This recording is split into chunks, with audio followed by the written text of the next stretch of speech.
Hello and welcome to my studio. Today we're going to take a brief tour of what I like to call Introspect Studios. Follow me. I use a Dell Inspiron 153521 laptop to capture the videos and the audio. I use stock Windows video capture, and I use Reaper DAW to manipulate the audio and to edit my videos. Here I have Mackie studio monitors. I have this cheap mixer I'm just using right now. I'm going to upgrade, but everything is routed through here. I use a metal zone whenever I need distortion. And I use the Alesis Nitro Pro Mesh drum kit. I have a DW3000 double pedal, and I replaced the beaters because the beaters that come with the pedal were eating through this mesh head. And you can see I've already replaced it. And I have an Evans impact point protector, kind of like a Flam Slam pad, but they were out of the Remo Flam Slam pads. So what I've done with my module is I've expanded so I have more cymbal options, because playing an acoustic drum set, I was always used to having 2 chinas, 2 crashes, 2 splashes. So that's what I've done here. I've replaced the rims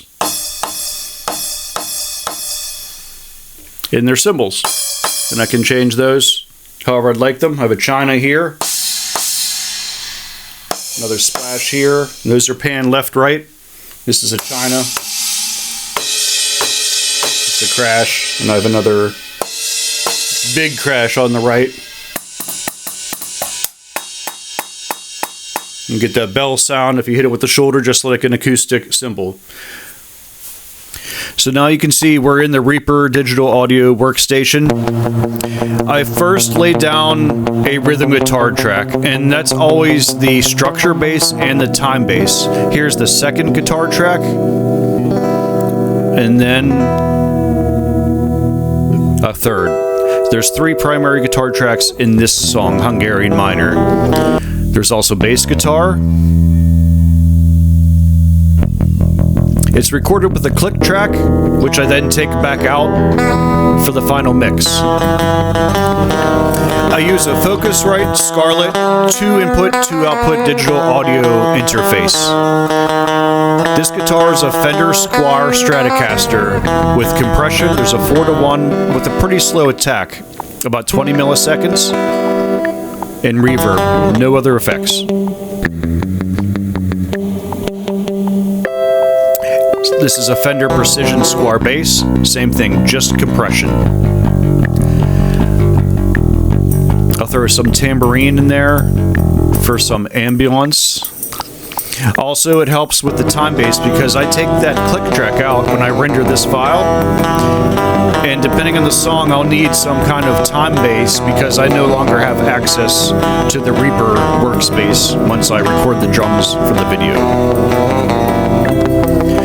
Once I'm happy with the mix, everything's jiving, it sounds pretty tight, it sounds what my initial concept was, I'll go ahead and render this down to 2 tracks, and I'll leave that count in the file. On the master bus, I'll use a soft knee 3-to-1 compression followed by hard limiting to make sure that I have the LUFS value high enough for YouTube. I'll go ahead and render this file, and then I'll transfer it to my cell phone, and I can connect to my Alesis module via Bluetooth, and that's how I record the drums along to this mix. Fire up the Alesis and I'll get a quick sound check.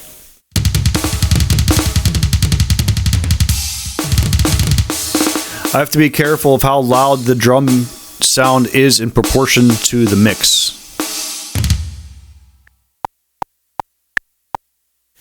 That count in that I left in the track, I'll use that to sync everything up, and I'll just play along to the song.